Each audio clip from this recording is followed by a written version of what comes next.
Halo pemirsa, Assalamualaikum warahmatullahi wabarakatuh. Kali ini pemirsa, kami akan memberikan tips untuk mengendalikan hama di kelapa sawit. Nah, ini harus, selama ini hama itu muncul terus, tidak pernah habis-habisnya. Jadi perlu kita kendalikan secara bagus. Tentunya harus punya tipsnya. Yang pertama, kuncinya harus sensus atau monitoringnya yang bagus pemirsa. Kenapa? Karena hama itu tidak ujuk-ujuk menjadi meledak, outbreak begitu. Pasti dari kecil dulu.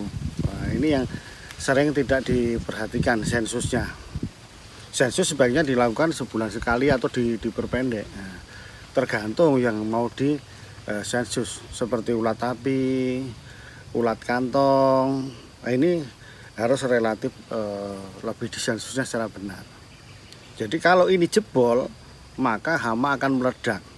Nah, ini makanya ini kunci. Kemudian berkaitan dengan ini juga itu sistem sensus dan manajemennya. Banyak manajemen kebun yang memberikan insentif jika kebunnya laporannya tidak ada serangan hama, itu diberi premi insentif, gitu. Tapi ini rawan. Nah, ini masalahnya nanti harusnya ada, dilaporkan tidak ada, padahal kenyataannya di lapangan ada. Itu yang pertama mengenai sensus. Yang kedua, itu yang harus dipunyai untuk mengendalikan hama adalah SDM-nya harus bagus pemirsa. SDM ini berkaitan dengan teknis maupun non teknis. Secara teknis dia menguasai cara-cara monitoring maupun pengendalian tadi itu. Pokoknya terampil lah mengendalikannya, bisa alatnya, bisa menggunakan berbagai macam. Tapi yang tidak kalah pentingnya adalah mentalnya.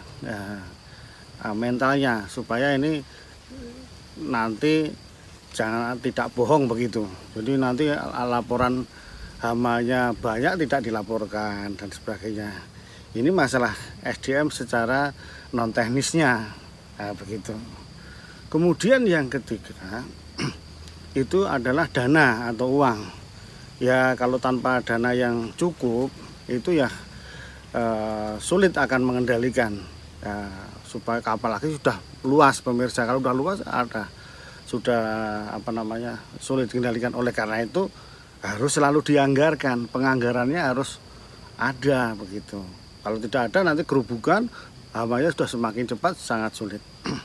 Kemudian yang keempat kuncinya itu harus mempunyai tersedia alat pengendalinya untuk hama ini. Bagaimana kalau sudah luas tidak ada alatnya? Sediakan berbagai macam alat, ada full spok, ada terang injektor, ada macam-macam harus disiapkan. Kemudian yang kelima tentunya bahannya. Ini sering semua ini ada tapi kadang bahannya tidak ada.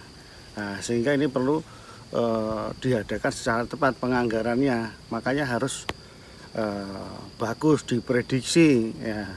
Stoknya harus ada tapi jangan expired ya. Ini. Jadi itu tadi. Kemudian yang keenam itu harus update terus, teknologinya harus tahu teknologi terbaru. Nah, ini supaya lebih efektif lagi. Contoh ulat api sudah ada teknik terbaru menggunakan virus, bukan virus corona ya. Itu maka kalau yang tidak mengenal kan jadi sulit. Makanya teknologinya harus tahu yang terbaru. Yang ketujuh, yang terakhir pemirsa, ini pengendalian ini harus gotong royong. Kenapa? Karena hama itu tidak mengenal batas kepemilikan dan administratif ya. Jadi ini yang perlu kami sampaikan pemirsa. Ini contohnya ini ya. Ini dua kebun ini yang kepemilikan administratifnya berbeda pemirsa. Nah ini contohnya ini. Nah ini bisa didekatkan. Ini terserang ulat kantong Mahasinah corbeti.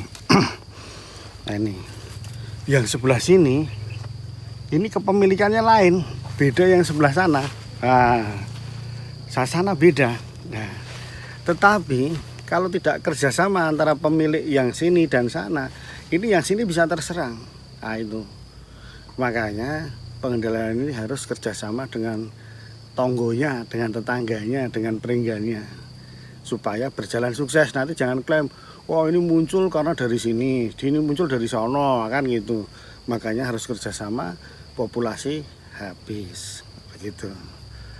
Demikian itu pemirsa, kunci 7 kunci sukses pengendalian hama penyakit di perkebunan kelapa sawit. Terima kasih. Assalamualaikum warahmatullahi wabarakatuh.